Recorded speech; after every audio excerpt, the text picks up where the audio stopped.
The glass walls of Henderson Industries' executive conference room gleamed under the fluorescent lights as my father paced behind the mahogany table, his expensive suit wrinkled from what I assumed had been a sleepless night dealing with whatever crisis had prompted this emergency Sunday morning meeting. Through the floor-to-ceiling windows, the city skyline stretched toward the horizon, a testament to the business empire my grandfather had built from nothing and my father had expanded into a billion-dollar public corporation. I stood outside the conference room holding 2 cups of coffee, one for myself and one I had planned to offer Dad before the meeting began, watching through the transparent walls as my brothers Marcus and David arranged documents and pulled up financial data on the massive wall-mounted screens.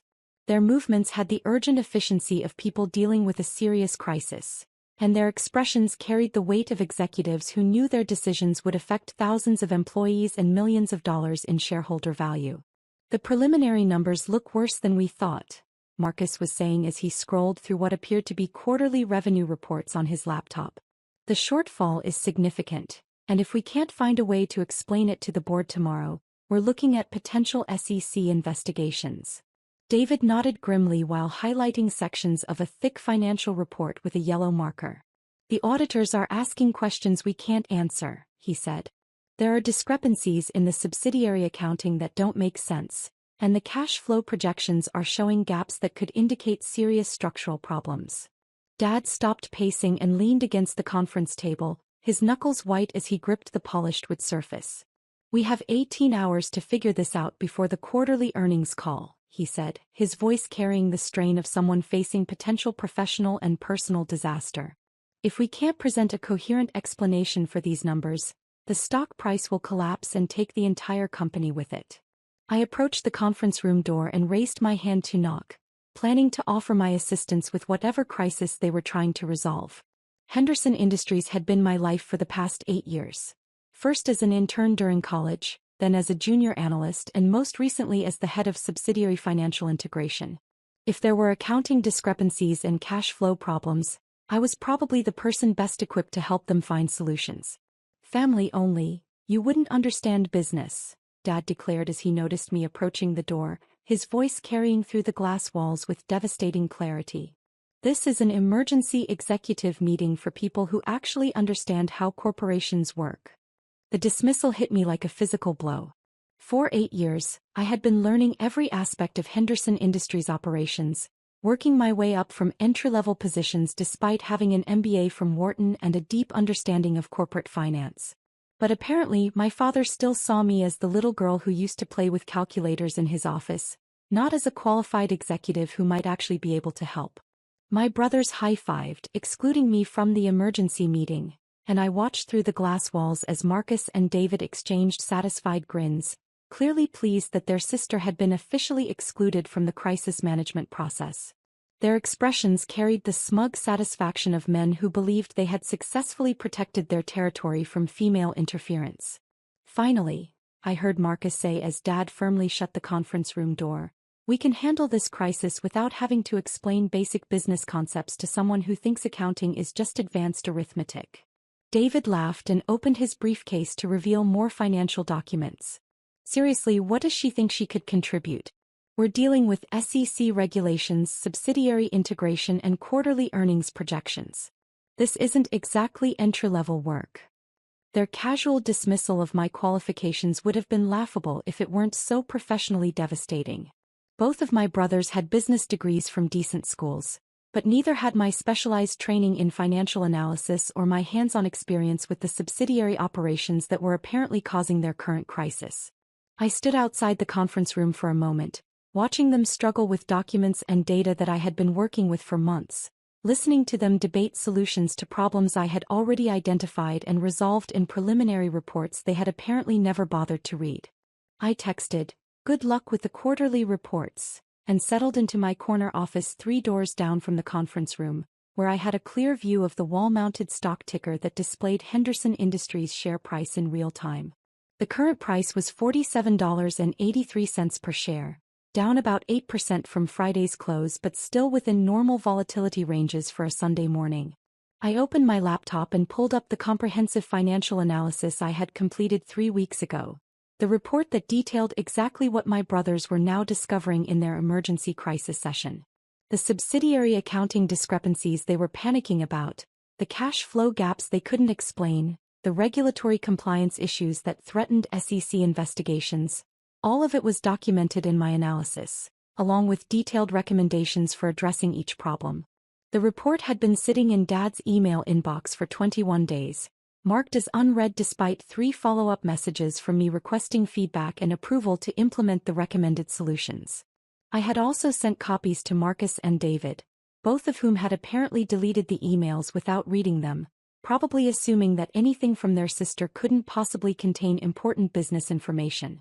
Then I watched our stock price crash in real time, as the morning trading session began and investors started processing the implications of Henderson Industries' financial irregularities, which were apparently becoming public knowledge faster than my family had anticipated. $47.83 became $44.15 in the first 5 minutes of trading. Then $41.22 as automated trading algorithms detected the downward momentum and began executing sell orders. The volume indicator showed massive activity, millions of shares changing hands as institutional investors dumped their Henderson Industries positions based on leaked information about the quarterly earnings problems. Through the conference room's glass walls, I could see my father and brothers hunched over their laptops, probably watching the same stock ticker with growing horror as they realized their 18-hour timeline for crisis resolution had suddenly become irrelevant. The market was reacting to information they thought was still confidential, which meant their problems were now public knowledge. My phone buzzed with a text from my college roommate who worked as a financial analyst for one of Henderson Industries' institutional investors. "Sophia, what the hell is happening with your family's company?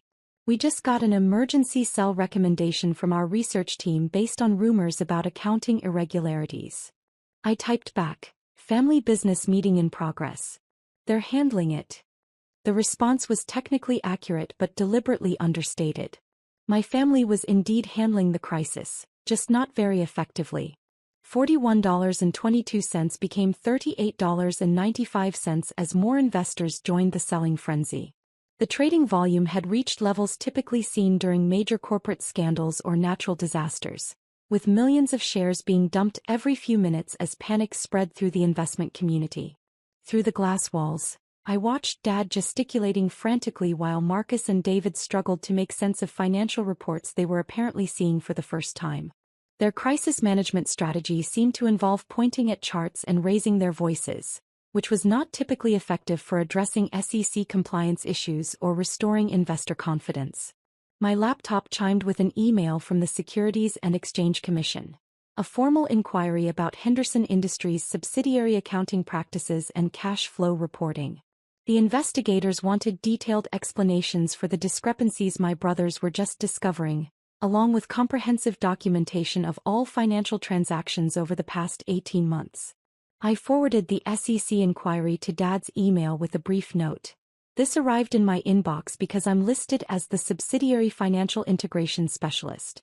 Thought you should be aware. 30 seconds later, Dad's assistant knocked on my office door with obvious urgency. "Ms. Henderson, your father needs to see you in the conference room immediately." I saved my work, closed my laptop, and walked back to the conference room where my family was struggling with problems I had identified and solved weeks ago.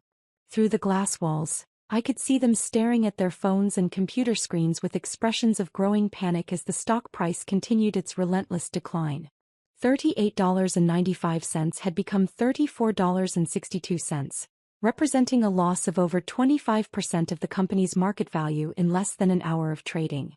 The volume indicators showed no signs of the selling pressure easing, and the financial news websites were starting to publish articles about Henderson Industries' mysterious financial problems. Dad opened the conference room door with the desperate urgency of someone whose entire world was collapsing in real time. "Sophia, we need your help," he said, his earlier confidence replaced by barely controlled panic. "There's been some kind of mistake with the financial reports, and the SEC is asking questions we can't answer." "What kind of questions?" I asked calmly, though I already knew exactly what the SEC wanted to know because I had been preparing for their inquiry for weeks. "They want documentation for subsidiary transactions that don't seem to exist in our main accounting system," Marcus explained frantically. "There are millions of dollars in transfers that aren't properly categorized, and the cash flow statements don't match the subsidiary reports. I nodded thoughtfully, as if this were new information requiring careful consideration. How long have you been aware of these discrepancies? We just discovered them this morning, David said desperately.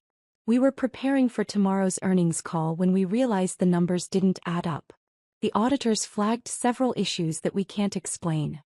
I see, I replied, settling into a chair at the conference table while my brothers and father stared at me with the desperate hope of people drowning in financial quicksand. And you need help understanding the subsidiary integration processes? Yes, Dad said quickly. We need to understand how the money flows between the parent company and the subsidiaries, and why the accounting systems aren't properly synchronized. I opened my laptop and pulled up the financial analysis report I had completed 3 weeks earlier. The same report that had been sitting unread in their email inboxes while they focused on what they considered more important business matters. You mean this analysis? I asked, turning my laptop screen toward them so they could see the comprehensive report that detailed every aspect of the subsidiary financial integration problems they were just discovering. The silence that followed was profound and uncomfortable. Dad's face went through several color changes as he recognized the document he had ignored for 3 weeks.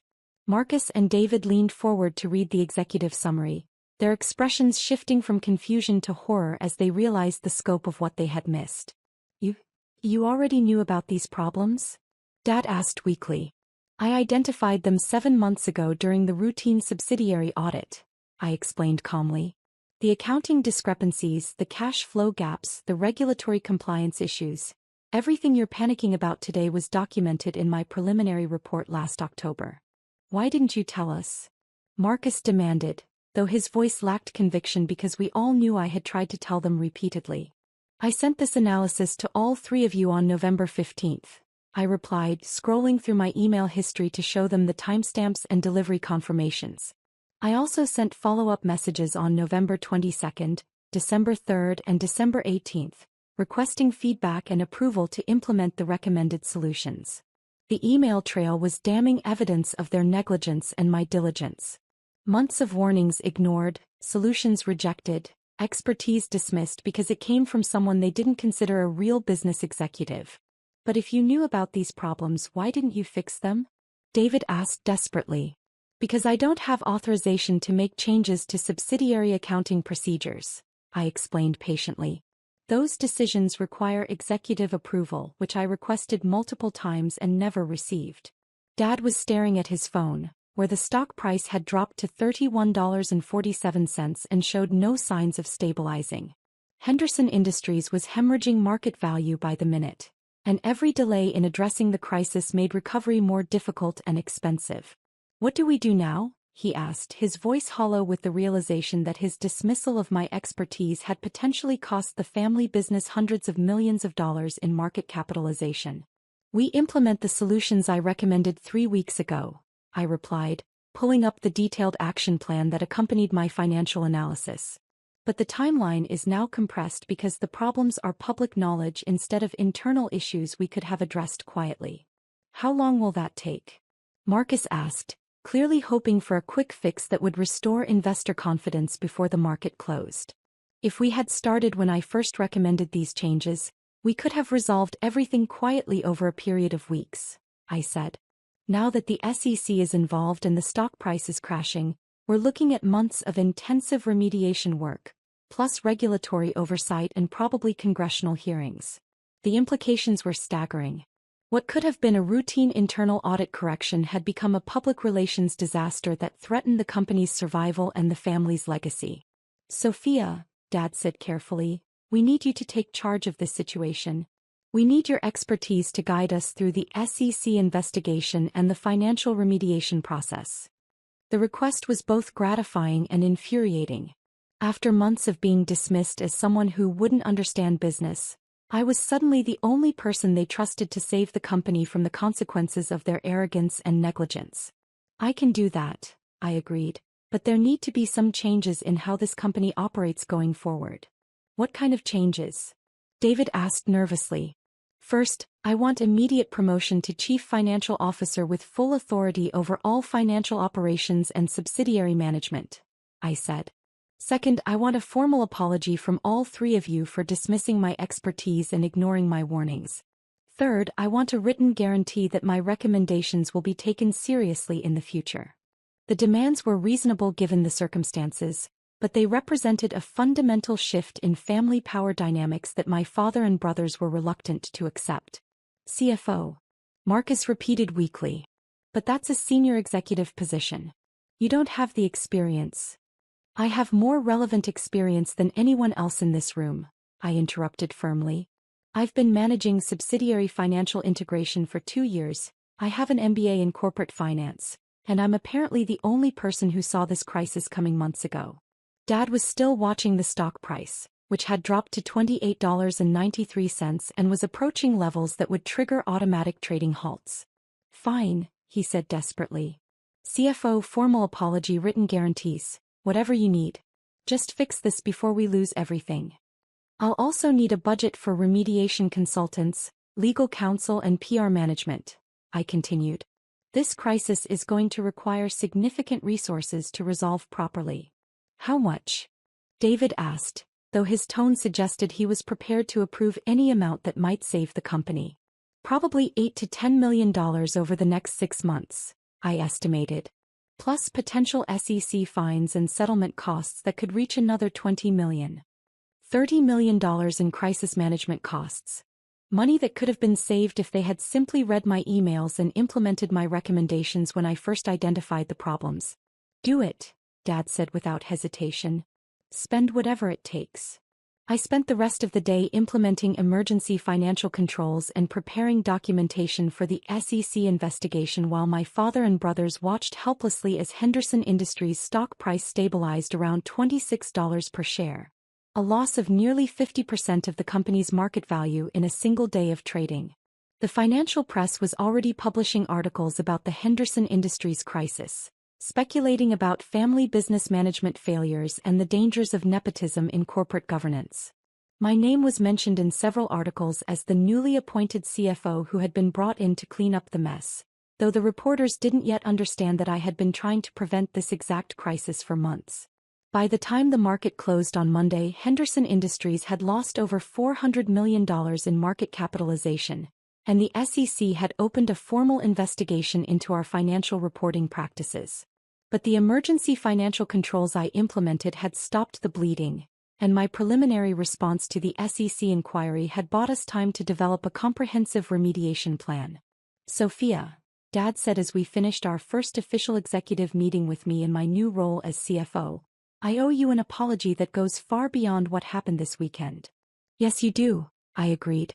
I've been treating you like a child instead of recognizing your expertise and contributions, he continued. I let my assumptions about gender and family dynamics cloud my judgment about your professional capabilities.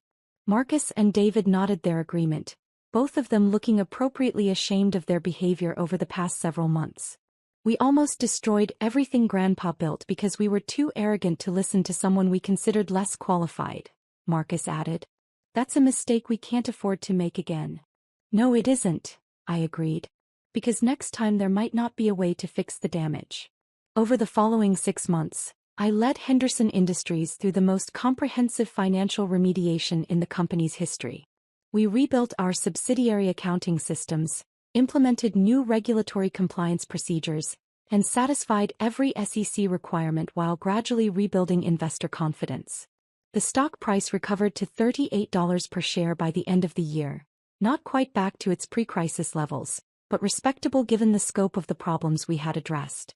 More importantly, Henderson Industries emerged from the crisis with stronger financial controls and a more professional management structure.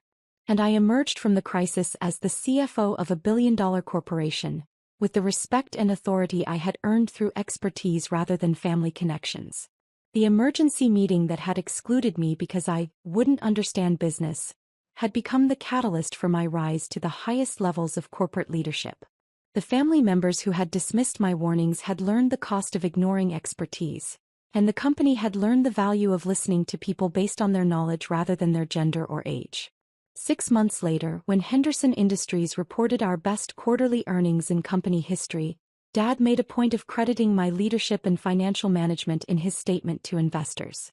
Our success this quarter reflects the outstanding work of our CFO, Sophia Henderson, whose expertise and strategic vision have transformed our financial operations, he announced during the earnings call. She saw challenges coming before anyone else did, and her solutions have positioned us for long-term growth and stability. It was the recognition I had been seeking for years, earned not through family politics or gender quotas, but through demonstrated competence and professional excellence. And every time I looked at the stock price ticker that now showed Henderson Industries trading at $42 per share, I remembered the moment when my family learned the difference between dismissing expertise and respecting it. Sometimes the most valuable business lesson isn't about finance or strategy. It's about learning to listen to people who know more than you do, regardless of whether they fit your assumptions about who business leaders should be.